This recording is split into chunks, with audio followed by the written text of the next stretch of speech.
बिस्मिल्लाहिर्रहमानिर्रहीम। मैं डॉक्टर इमाद हूँ। आज की मेरी वीडियो बिल्लियों में बाल गिरने के मसाइल, उनकी वजूहात और उनके इलाज के बारे में है। सबसे पहले मैं आपको ये बताऊंगा कि बिल्लियों में बाल कितनी किस्म के होते हैं। इनकी 3 इकसाम है। एक को हम प्राइमरी हेयर कहते हैं, दूसरी किस्म में सेकेंडरी हेयर है और एक और किस्म होती है जिसे हम थर्ड टाइप कहते हैं। प्राइमरी हेयर लंबे बाल होते हैं और ये सिंगल रूट और सिंगल ओपनिंग के साथ होते हैं। सेकेंडरी हेयर्स हैं, ये एक ओपनिंग होती है इसकी और इसमें 3 या 3 से ज़्यादा बाल निकलते हैं, लेकिन नीचे फॉलिकल इनका एक ही होता है। जो प्राइमरी हेयर्स हैं ये नीचे मसल्स के साथ अटैच होते हैं, बड़े होते हैं, थोड़े से कोर्स होते हैं और इनका जो काम है वो इंसुलेशन देना है। सेकेंडरी जो ग्रुप है ये इसकी 2 किस्में होती हैं। एक को हम ऑन हेयर कहते हैं और दूसरे का नाम है वूल हेयर। ऑन हेयर की लंबाई थोड़ी सी ज़्यादा होती है बनिस्बत वूल हेयर के। वूल हेयर साइज़ में, लंबाई में थोड़े से छोटे होते हैं। जो तीसरी किस्म है ये इसे टैक्टिकल हेयर कहते हैं और इनमें विस्कर्स, आईब्रोज, चिन हेयर, कार्पल हेयर्स आ जाते हैं। तो इनमें सबसे इम्पॉर्टेंट जो हैं वो विस्कर्स हैं। विस्कर्स आम हेयर नहीं होते, बाल नहीं होते। इनका जो काम है वो एयर करंट को देखना है, एयर प्रेशर को नापना है और ये टच जो है उसमें ये मददगार साबित होते हैं। तो बुनियादी तौर पे ये जो टैक्टिकल हेयर्स हैं ये सेंस ऑफ टच रखते हैं। उसके बाद मैं आपको बताता हूँ कि इसमें जो स्किन होती है इसमें सेबेशियस ग्लैंड्स हैं।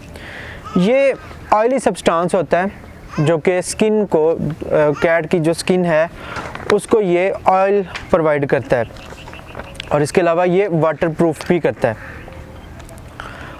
ऑयल प्रोड्यूस हार्मोन्स की वजह से होता है। तो यहाँ पे मैं बताता चलूँ कि अगर एस्ट्रोजन फीमेल बॉडी के अंदर पैदा हो रहा है तो इससे जो ऑयल है उसकी प्रोडक्शन कम हो जाएगी, और अगर एंड्रोजन पैदा हो रहा है जो कि मेल हार्मोन है तो इससे जो ऑयल प्रोडक्शन है वो ज़्यादा हो जाएगी।